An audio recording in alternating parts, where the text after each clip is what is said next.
Hello students, आज हम applications की तरफ चलते हैं गॉस थ्योरम की। लास्ट लेक्चर हमारा गॉस थ्योरम, उसके ऊपर हमने न्यूमेरिकल्स कराए थे।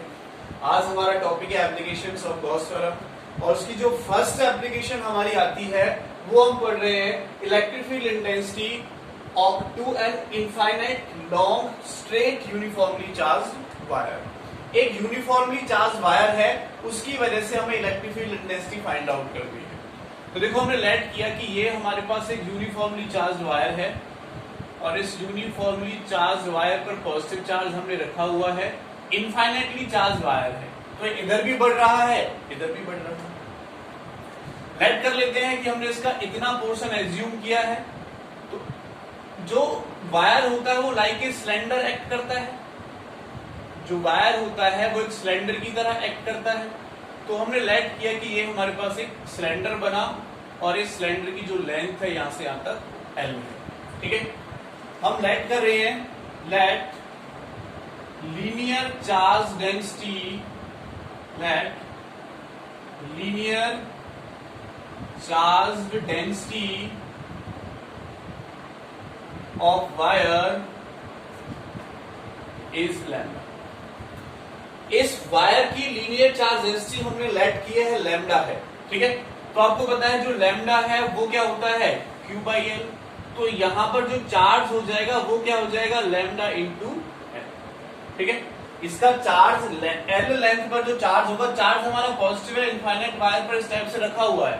इधर भी है, इधर भी है इनफाइनाइट वायर के लिए। ठीक है, इधर भी हमारा पॉजिटिव चार्ज है, इधर भी पॉजिटिव चार्ज है। तो हमने अभी केवल एल लेंथ के लिए निकाला है तो Q इक्वल टू क्या हो जाएगा लैम्डा एल हमारे पास निकल के आ जाएगा। तो सिलेंडर में देखो टोटल 3 सरफेसेस हमारे बन रहे हैं। कौन कौन सरफेसेस? एक तो ये वाला सरफेस है देखो, ठीक है, और इसका जो नॉर्मल वेक्टर n उस डायरेक्शन में होगा। एक ये वाला सरफेस है और इसका नॉर्मल वेक्टर हमारा इस डायरेक्शन में होगा, आउटवर्ड नॉर्मल। और देखो एक सरफेस ये हो गया लाइक सिलेंडर है, एक सरफेस ये हो गया, एक सरफेस ये हो गया, तो एक सरफेस हो गया ये हमारा। तो यहां पर एक छोटा सा सरफेस मैं लेट कर रहा हूं, यहां से यहां तक छोटा सा मैंने सरफेस लेट किया है और इस सरफेस का आउटवर्ड नॉर्मल वेक्टर मेरा इस डायरेक्शन में हो जाएगा। इस सरफेस का आउटवर्ड नॉर्मल वेक्टर मेरा इस डायरेक्शन में हो जाएगा।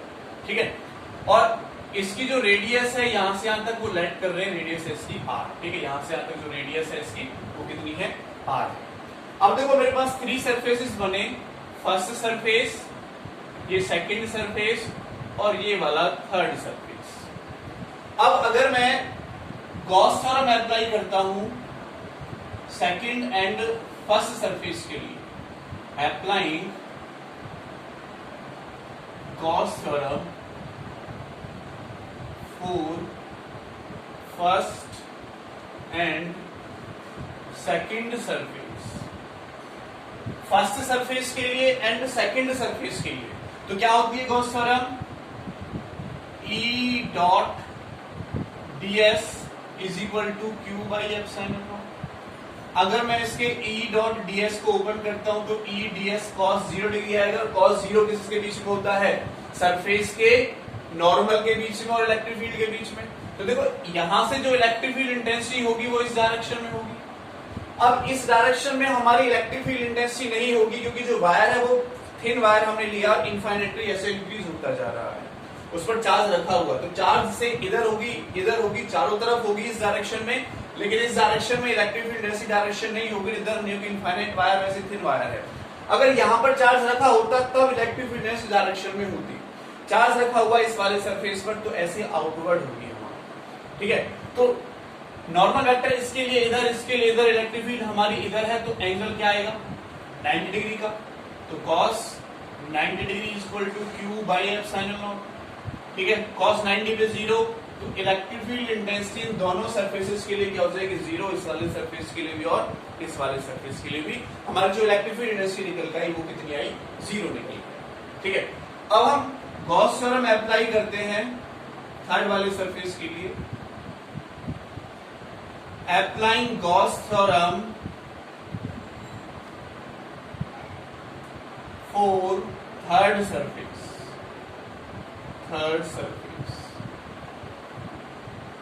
तो थर्ड सरफेस के लिए देखो नॉर्मल वेक्टर भी इधर है, इलेक्ट्रिक फील्ड डेंसिटी भी इधर है, तो एंगल क्या बनेगा 0 डिग्री।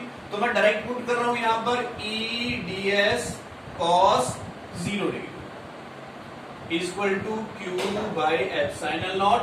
और देखो क्यू की वैल्यू कितनी है लैम्डा एल, तो मैं सीधे यहां पर लैम्डा इंटू एल पुट कर सकता हूं, लैम्डा इंटू एल अपॉन क्या हो जाएगा एप्सिलॉन नॉट। आगे देखो ई इंटू हमें इंटीग्रेशन वेरिएबल कौन है डीएस यानी सरफेस वेरिएबल है, तो इंटीग्रेशन किसका होगा डीएस सरफेस एरिया का इंटीग्रेशन होगा। तो अगर मैं सरफेस एरिया का इंटीग्रेशन निकालता हूं तो क्या होगा हमारा, इसका सरफेस देखो, इसका सरफेस क्या होगा 2 पाई आर एच, ठीक है। जो हमारा सिलेंडर होता है तो सिलेंडर का सरफेस एरिया कितना होता है 2 पाई आर एच, एच की जगह कौन है एल, तो कितना हो जाएगा 2 पाई आर एल हो जाएगा। तो यहां पर हम पुट कर देंगे 2 pi r l equal to lambda l upon epsilon naught. तो देखो एल से एल कटेगा, तो इलेक्ट्रिक फील्ड इंटेंसिटी हमारी कितनी निकल के आई lambda upon 2 pi epsilon naught r. Electric field intensity कितनी निकल के आई हमारी lambda upon 2 pi epsilon naught r third surface के लिए। या हम ये कह सकते हैं कि infinite long charge, infinite long uniformly charge wire के लिए जो इलेक्ट्रिक फील्ड इंटेंसिटी निकल के आती है वो ये निकल के आती है, ठीक है। तो सीबीएसई में अगर मैं बात करता हूँ, बोर्ड एग्जाम में बात करता हूँ, तो हमारा यहां तक है। अगर मैं इसको थोड़ा और आगे बढ़ाऊं और थोड़ी सी एनोदर फॉर्म में लिखता हूं तो देखो क्या कर सकते हैं, 2 से मैं ऊपर मल्टीप्लाई कर देता हूं और 2 से मैं नीचे मल्टीप्लाई कर रहा हूं, तो नीचे क्या हो जाएगा 4 pi epsilon naught R, 4 pi epsilon naught R. और क्या हो जाएगा E is equal to 1 upon 4 pi epsilon not k के इक्वल, तो मैं लिख सकता हूं 2k lambda by r, 2k lambda by r। तो हमें यहां से एक चीज देखने को मिल रही है कि जो E है वो डायरेक्टली प्रोपोर्शनल है, सॉरी इनवर्सली प्रोपोर्शनल है R, ठीक है। इलेक्ट्रिक फील्ड इंटेंसिटी एक यूनिफॉर्मली इनफाइनाइट चार्ज वायर के लिए E inversely proportional to R distance. तो अगर मैं इसका ग्राफ ड्रॉ करूं तो देखो ग्राफ क्या आएगा कि R हमारा इस डायरेक्शन में हो जाएगा, इलेक्ट्रिक फील्ड इंटेंस इस डायरेक्शन में हो जाएगी, तो ये हमारा ग्राफ बन जाएगा इसके लिए, ठीक है। इनवर्सली प्रोपोर्शनल ग्राफ ये होता है, तो ये हमारा इसके लिए ग्राफ आ जाएगा। अच्छा ये तो निकाला हमने इलेक्ट्रिक फील्ड इंटेंसिटी। अगर आपसे कोई पूछ ले कि अगर मैं यहां पर एक चार्ज रख दूं, प्लस का क्यू चार्ज रख दूं, तो इस चार्ज पर इस वायर की वजह से फोर्स कितना होगा, ठीक है, फोर्स कितना होगा। तो अगर मैं यहां पर फोर्स और निकालूं, फोर्स ऑन क्यू नॉट, तो आपको पता है F इक्वल टू किसके इक्वल होता है क्यू ई के बराबर होता है। तो देखो F is equal to q, E की वैल्यू हमने क्या निकाली 2k लैम्डा बाई आर, तो मैं यहां पर पुट कर सकता हूं 2k लैम्डा बाई आर। और क्या हो जाएगा F is equal to Q, देखो क्यू की वैल्यू पुट कर सकते हैं यहां से, तो क्या हो जाएगा लैम्डा एल 2 लैम्डा, ये हमारा k चल रहा है k लैम्डा, तो 2k lambda divided by r, और F इज इक्वल टू क्या हो जाएगा 2k lambda square l divided by r। तो अगर यहां पर मैंने एक +2 चार्ज रखा और आपसे ये पूछा जाए कि इस +2 चार्ज पर फोर्स और निकालना है आपको, एक यूनिफॉर्मली चार्ज वायर की वजह से r डिस्टेंस पे एक चार्ज रखा हुआ है, तो फोर्स आपको फाइंड आउट करना है, तो हमारा फोर्स यहां तक आ जाएगा। वैसे आपको इतना लंबा करने की जरूरत नहीं है, केवल यहां तक आपको करना है, यहां तक आपका सॉल्यूशन आ जाएगा और ये आपको ग्राफ याद रखना है। ये थोड़ा कंपटीशन लेवल के लिए आगे के लिए है, तो बोर्ड एग्जाम में यहां तक आपका काफी है। तो ये हमारे पास इसकी फर्स्ट एप्लीकेशन थी जो मैंने आपको कराई, इलेक्ट्रिक फील्ड इंटेंसिटी एक इनफाइनाइटली लॉन्ग चार्ज वायर की वजह से, ठीक है। अब मैं इसकी नेक्स्ट एप्लीकेशन की तरफ चलता हूं, ठीक है। नेक्स्ट एप्लीकेशन की तरफ हम चलते हैं। नेक्स्ट एप्लीकेशन में हमको निकालना है इलेक्ट्रिक फील्ड इंटेंसिटी ही निकालनी है, लेकिन अब हम निकालेंगे स्फेरिकल सेल के लिए। किसके लिए निकालेंगे electric field intensity due to a uniformly charged spherical cell, due to a uniformly charged spherical cell, एक यूनिफॉर्मली चार्ज स्फेरिकल सेल हमारे पास है, उसकी वजह से हमें क्या निकालना है, electric field intensity find out करनी है। तो देखो हमने लेट किया कि ये हमारे पास एक यूनिफॉर्मली चार्ज है spherical shell, uniformly charge spherical shell ये हमारे पास है, और इस पर प्लस क्यू चार्ज हमारा रखा हुआ है इस टाइप से, प्लस का क्यू चार्ज इस पर टोटल रखा हुआ है। इसकी जो रेडियस है यहां से यहां तक आर है, इसकी रेडियस कैलकुलेट की हमने, यहां से यहां तक आर है, ठीक है। हम लेट कर लेते हैं कि हमें फर्स्ट जो पॉइंट निकालना है आउटसाइड द स्फेरिकल सेल निकालना है। इलेक्ट्रिक फील्ड डेंसिटी हम निकाल रहे हैं कहां, outside the spherical shell, outside the spherical shell.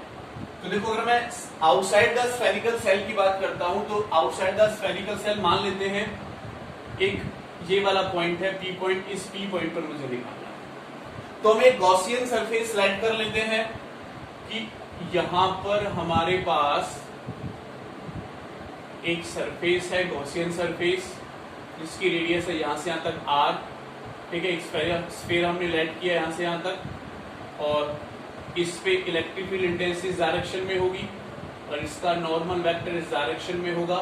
DS हमारा इसका सरफेस एरिया, कितना सरफेस एरिया हमने, डीएस इसका सरफेस एरिया लिया, आउटसाइड की मैं बात कर रहा हूं। तो देखो अगर मैं outside electric field intensity let करता हूं, चार्ज क्या है स्फीयर पर, चार्ज क्या माना हमने, प्लस का क्यू चार्ज माना।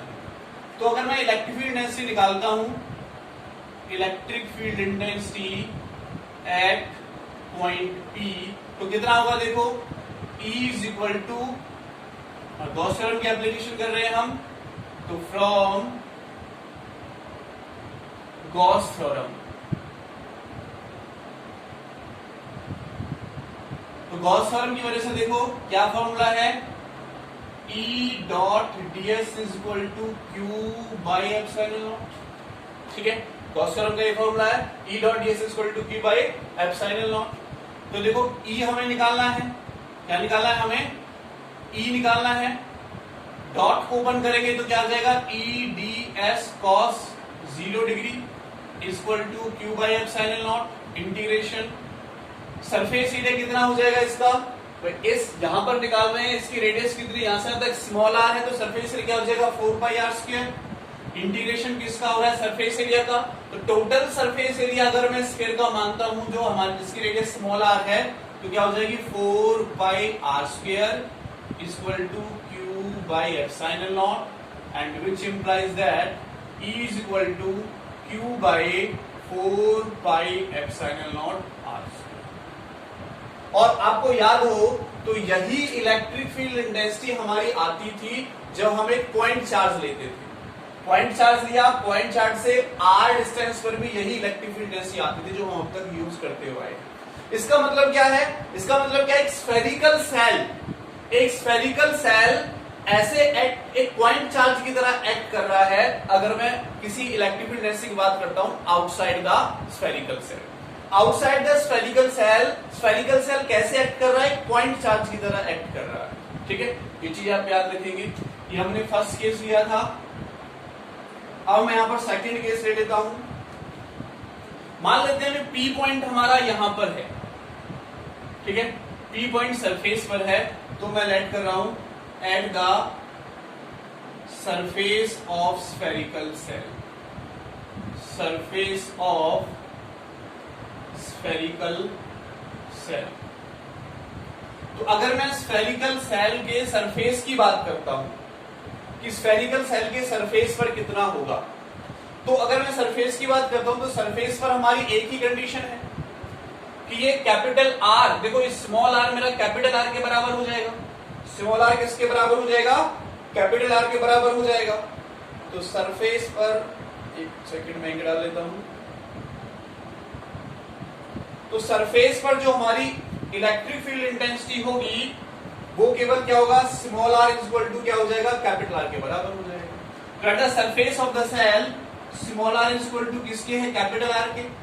सो इलेक्ट्रिक फील्ड इंटेंसिटी किसके इक्वल आ जाएगी, Q by 4 pi epsilon naught r square. Q by 4 pi epsilon naught r square के बराबर आ जाएगी। अब अगर मैं निकालता हूं in the form of density, किसकी फॉर्म में निकाल रहा हूं, in the form of surface charge density. ठीक है, सरफेस पर ये हो जाएगा, लेकिन in the form of surface charge density अगर मैं निकालता हूं तो आपको याद हो तो surface charge density sigma is equal to होता है चार्ज अपॉन एरिया। क्या होता है, surface charge density sigma is equal to charge upon area. तो इसका एरिया क्या हो जाएगा, 4 पाई। अब मैं इस वाले पॉइंट की बात कर रहा हूं तो कैपिटल का आर स्क्वायर हो जाएगा 4 pi r square surface charge density. और यहां से क्यू निकालेंगे तो sigma into 4 pi r square हो जाएगा, sigma into 4 pi r square. तो देखो यहां पर अगर मैं इसकी वैल्यू पुट करता हूं, E is equal to sigma into 4 pi r square and divided by 4 pi epsilon naught r square. तो 4 पाई आर स्क्वायर कट जाएगा। तो एट द सरफेस हमारे पास डेंसिटी की फॉर्म में जो निकल के आया इलेक्ट्रिक फील्ड इंटेंसिटी वो आई sigma upon epsilon naught. Surface की मैं बात कर रहा हूं, कितनी आई, सिग्मा बाई एप्सिलॉन नॉट। एक स्फेरिकल सरफेस के सरफेस की मैं बात कर रहा हूं, तो E equal to sigma by epsilon naught. तो ये हमारा था। अच्छा एक चीज यहां से देखो, अगर मैं इस वाले पॉइंट की बात करता हूं तो यहां पर जो इलेक्ट्रिक फील्ड इंटेंसिटी हमारे पास आई इनवर्सली प्रोपोर्शनल आई आर स्क्वायर। ठीक है, आउट किसकी बात हो रही है, आउटसाइड द सेल। तो आउटसाइड द सेल क्या आई है, इनवर्सली प्रोपोर्शनल आई है। कैसी आई है, इनवर्सली प्रोपोर्शनल आई। ठीक है, ये बात हम याद रखेंगे। ये हमने निकाल लिया, आउटसाइड निकाल लिया, सरफेस पर निकाल लिया। अब चलते हैं हम inside, inside the spherical shell. ठीक है, इनसाइड द स्फेरिकल सेल अगर मैं बात करता हूं inside the spherical shell, inside the spherical shell, तो आपको पता है अगर मैं गॉस थ्योरम अप्लाई करता हूं, फ्रॉम गॉस थ्योरम, तो क्या होगा, E dot ds is equal to Q by epsilon. अगर मैं इसके अंदर जाता हूं, मान लेते हैं यहां जाते हैं और एक स्फीयर बनाता हूं, तो इसके अंदर तो चार्ज ही नहीं है, क्योंकि चार्ज का हमारा स्फेरिकल सेल के सरफेस पर है। और जब अंदर चार्ज ही नहीं होगा, चार्ज जीरो हो जाएगा, तो इलेक्ट्रिक फील्ड इंटेंसिटी क्या हो जाएगी, अंदर जीरो हो जाएगी। इलेक्ट्रिक फील्ड इंटेंसिटी अंदर क्या हो जाएगी, जीरो हो जाएगी। ठीक है, तो हमने तीन चीजें यहां पर निकाली। क्या क्या हमने फाइंड आउट किया, यहाँ पर हमने यहाँ पर फाइंड आउट किया, आउटसाइड द सेल निकाला, सरफेस द सेल निकाला, इनसाइड द सेल निकाला। हमने देखा कि अंदर electric field intensity zero, surface पर क्या है, मैक्सिमम, और उसके बाद जैसे जैसे आर बढ़ेगा इलेक्ट्रिक फील्ड इंटेंसिटी स्क्वायर के अकॉर्डिंग क्या होगा, कम होता चला जाएगा। तो अगर मैं वेरिएशन देखता हूं, ग्राफ देखता हूं, variation of E versus R, variation of E versus R, तो क्या आता है, देखो यहां पर वेरिएशन हम बनाते हैं, ये पूछा जाता है ग्राफ, इंपोर्टेंट ग्राफ है हमारा। अंदर इलेक्ट्रिक फील्ड इंटेंसिटी क्या है, जीरो। तब तक जब तक स्मॉल आर मेरा कैपिटल आर के बराबर नहीं हो गया है। ये वो पॉइंट है जहां पर स्मॉल आर मेरा कैपिटल आर के बराबर है। ठीक है, अब सरफेस पर क्या है, मैक्सिमम, क्योंकि उसके बाद देखो जैसे जैसे आर बढ़ेगा इलेक्ट्रिक इंटेंसिटी कम होगी, तो यहां पर इलेक्ट्रिक फील्ड इंटेंसिटी क्या हो जाएगी, मैक्सिमम। तो मेरे पास ये E मैक्सिमम वाला पॉइंट हो जाएगा, और इसके बाद ये वाला पॉइंट मेरा शो करेगा इनवर्सली प्रोपोर्शनल। ठीक है, इनवर्सली प्रोपोर्शनल को ये वाला पोर्शन हमारा शो करेगा, यहां से थोड़ा सा इसको और ऐसे, ठीक है, इनवर्सली प्रोपोर्शनल को ये शो करेगा, तो ये हमारा यहां से ग्राफ निकल के आएगा, ग्राफ बन के आएगा। ठीक है, तो ये हमारे पास इसकी सेकंड एप्लीकेशन थी। अब मैं नेक्स्ट एप्लीकेशन की तरफ चलता हूं। तो जो हमारी नेक्स्ट एप्लीकेशन है वो हम निकालते हैं यहां पर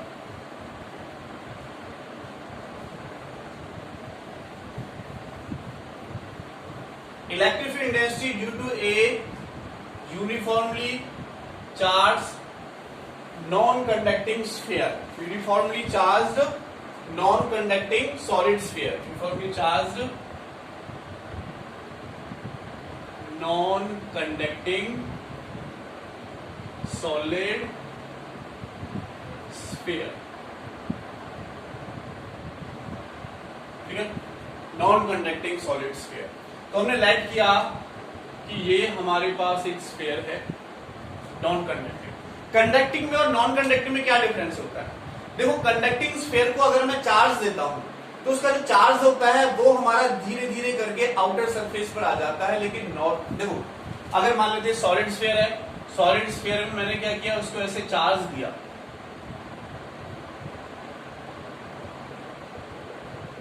तो ये चार्ज जहां पर मैंने दिया वहीं पर पड़ा रहेगा। लेकिन कंडक्टिंग स्फीयर में क्या होता है, सारा चार्ज धीरे धीरे हमारा आउटवर्ड की तरफ मूव करेगा और आउटर सरफेस पे आ जाता है, ठीक है। तो नॉन कंडक्टिंग स्फीयर है तो चार्ज हमारा यूनिफॉर्मली डिस्ट्रीब्यूटेड है।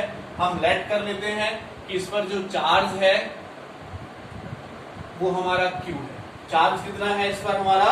Q चार्ज है। तो मैं फर्स्ट पॉइंट लेकर चल रहा हूं इसका, हमें इलेक्ट्रिक फील्ड इंटेंसिटी निकालनी है inside the sphere, inside the sphere, sphere के अंदर निकालनी है, ठीक है। मान लेते हैं स्फीयर के अंदर मैंने एक एनोदर स्फीयर लेट कर लिया, यहां से यहां तक इसकी जो रेडियस है वो कैपिटल आर है, इसकी रेडियस है स्मॉल आर, इसकी रेडियस कितनी है? Small r. अब चार्ज लेट कर लेते हैं इस पर Q डैश है, तो ये वाला सरफेस है जो अंदर वाला, इस पर मैंने चार्ज लेट किया, कितना है? Q डैश चार्ज है, Q डैश चार्ज मैंने इस पर लेट कर लिया, क्योंकि टोटल पर तो Q है, इस पर कितना है हमारे पास? Q डैश चार्ज है। कितना चार्ज है इस पर हमारा? Q डैश चार्ज है। तो यहां पर देखो मेरा जो Q डैश है वो किसके इक्वल होगा? आपको पता है अगर मैं इसकी वॉल्यूम चार्ज डेंसिटी निकालता हूं रो, तो वॉल्यूम चार्ज डेंसिटी किसके इक्वल होती है? Charge upon volume. तो 4/3 पाई आर क्यू। और अगर मैं यहां से Q डैश निकाल लेता हूं तो Q डैश कितना आ जाएगा? Sigma into 4/3 pi r cube. Volume charge density होती है चार्ज अपॉन वॉल्यूम, तो इस वाले सरफेस पर चार्ज कितना है? Q डैश, और इसका वॉल्यूम कितना है? 4/3 पाई आर क्यू। तो Q डैश की वैल्यू कितनी आई? Rho into 4/3 pi r cube, ये हमारे पास वैल्यू निकल के आई। अब मैं निकाल रहा हूं electric field density inside the sphere from Gauss theorem, from Gauss theorem. तो अगर मैं गॉस थ्योरम की बात करता हूं तो E dot ds equal to Q dash upon epsilon naught हो जाएगा। अंदर की मैं बात करता हूं Q dash upon epsilon naught, ठीक है।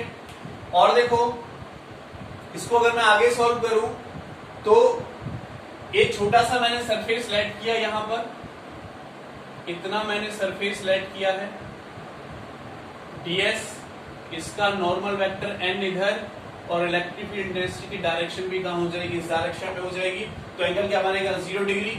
तो E ds, ठीक है, cos 0 degree equal to Q dash. हम Q डैश की वैल्यू यहां से पुट कर सकते हैं, तो कर देते हैं, चलो करो। क्या हो जाएगा? Sigma into 4/3 pi r cube divide by कितना चल रहा है? Epsilon naught. अब ये क्या है? सरफेस एरिया किसका? इस वाले स्फीयर का। तो इस वाले स्फीयर का सरफेस एरिया कितना हो जाएगा? Total surface area 4 pi r square. भाई स्मॉल है, टोटल का निकालेंगे, इंटीग्रेशन मतलब टोटल का निकालना होता है, तो टोटल का निकालेंगे तो कितना आ जाएगा? 4 पाई आर स्क्वायर आ जाएगा into sigma 4 pi r cube divided by 3 epsilon. तो देखो 4 पाई आर स्क्वायर से 4 पाई आर स्क्वायर कट जाएगा, तो जो इलेक्ट्रिक फील्ड इंटेंसिटी निकल के आई वो रो आर बाई 3 एप्सिलॉन नॉट हमारे पास निकल के। यहां से एक चीज मुझे दिखाई दे रही है, E डायरेक्टली प्रोपोर्शनल टू, ये हमारे पास इलेक्ट्रिक फील्ड इंटेंसिटी निकल के आई, और इनसाइड द स्फीयर E मेरा डायरेक्टली प्रोपोर्शनल आ रहा है R के। E डायरेक्टली प्रोपोर्शनल किसके आ रहा है? R के डायरेक्टली प्रोपोर्शनल आ रहा है। चलो ये बात हुई मेरी इनसाइड द स्फीयर। किसकी बात हुई? Inside the sphere. अब अगर मैं बात करता हूं आउटसाइड द स्फीयर और eight the surface of the sphere, तो मैं फर्स्ट पॉइंट ले लेता हूं एट द, फर्स्ट पॉइंट ये हो गया, सेकंड पॉइंट हम ये कर रहे हैं eight the surface of sphere. तो आपको पता है सरफेस पर स्मॉल आर कैपिटल आर के बराबर होगा बस, तो मैं लिख दूंगा E is equal to rho r by 3 epsilon. अच्छा एक चीज मुझे यहाँ पर ध्यान रखनी है, सरफेस के अंदर हम एप्सिलॉन कब लिखते हैं जब फ्री स्पेस हो, लेकिन इसके अंदर तो मटेरियल है, और जब इसके अंदर मटेरियल है तो हमारे पास क्या होगा, एप्सिलॉन में चेंज हो जाएगा। ध्यान रखना है किसमें चेंज हो जाएगा, एप्सिलॉन में चेंज हो जाएगा, ठीक है। तो एप्सिलॉन होगा, तो यहां से मेरे पास जो डेंसिटी निकल के आएगी वो रो आर 3 एप्सिलॉन आर। चलो इसके साथ साथ मैं इसका थर्ड पॉइंट भी लेट कर लेता हूं, थर्ड पॉइंट की मैं बात कर रहा हूं। थर्ड पॉइंट कहां आएगा, आउटसाइड द स्फीयर। कहां, आउटसाइड द स्फीयर। अगर स्फीयर के आउटसाइड में लेट करता हूं, मान लेते हैं आउटसाइड मैंने ये सरफेस लेट कर लिया, ठीक है, और यहां पर मेरा यहां से यहां तक का डिस्टेंस जो है वो r हो जाएगा। ये एक सरफेस हो गया ds लेंथ का, इलेक्ट्रिक फील्ड इंटेंसिटी की डायरेक्शन इधर और नॉर्मल वेक्टर मेरा इधर हो जाएगा, अगर मैं आउटसाइड की बात करता हूं, ठीक है। तो from Gauss theorem, Gauss theorem से क्या होगा, E ds cos 0 degree is equal to, अब टोटल चार्ज आ जाएगा, क्योंकि बाहर की बात हो रही है, बाहर की बात हो रही है, बाहर की बात होगी तो ये r रेडियस, तो पूरा का पूरा चार्ज लिया जाएगा, q चार्ज, तो q अपॉन एप्सिलॉन नॉट, क्योंकि बाहर तो हमारा फ्री स्पेस है, तो q अपॉन एप्सिलॉन नॉट हो जाएगा E इंटू क्या हो जाएगा 4 pi r square q by epsilon naught, which implies that E is equal to q by 4 pi epsilon naught r square. तो ये मेरे पास इलेक्ट्रिक फील्ड इंटेंसिटी निकल के आएगी आउटसाइड द स्फीयर। यहां से मुझे एक चीज देखने को मिल रही है कि E मेरा इनवर्सली प्रोपोर्शनल है r स्क्वायर के, E मेरा इनवर्सली प्रोपोर्शनल है r स्क्वायर के, ठीक है। अगर मैं यहां से ग्राफ देखता हूं, अगर मैं यहां से ग्राफ देखता हूं इलेक्ट्रिक फील्ड वर्सेस डिस्टेंस, तो क्या ग्राफ आएगा, देखो इनसाइड की बात हो रही तो E डायरेक्टली प्रोपोर्शनल है r, कब तक, जब मेरा कैपिटल R के बराबर नहीं हो जाएगा। भाई अंदर है R बढ़ता रहेगा, इस वाले पॉइंट पर इलेक्ट्रिक फील्ड इंटेंसिटी मैक्सिमम होगी, जब तक स्मॉल r मेरा कैपिटल R के बराबर नहीं होगा तब तक डायरेक्टली प्रोपोर्शनल चलेगा। ये पॉइंट ये हो गया जहां पर इलेक्ट्रिक फील्ड इंटेंसिटी हो गई maximum, E directly proportional R, ठीक है, जब स्मॉल r मेरा कैपिटल R के बराबर हो गया। जैसे आउटसाइड द स्फीयर की बात करते हैं तो इनवर्सली प्रोपोर्शनल हो गया, R बढ़ेगा E कम होगा, तो R बढ़ेगा E कम होगा, तो उसका ग्राफ मेरा ये आ जाएगा। तो ये वेरिएशन है इलेक्ट्रिक फील्ड का वर्सेस डिस्टेंस, इलेक्ट्रिक फील्ड का वर्सेस डिस्टेंस से हमारा वेरिएशन था। तो 3 एप्लीकेशन मैंने आपको इधर आई, आपकी जानकारी ये बता दूं, ये ग्राफ हमारा पूछा जा चुका है IIT में 2012। तो ये ग्राफ मैंने कराया, इसका पहले वाला हमने कराया, तो ग्राफ पूछे जाते हैं, इंपोर्टेंट ग्राफ हमारे, ठीक है।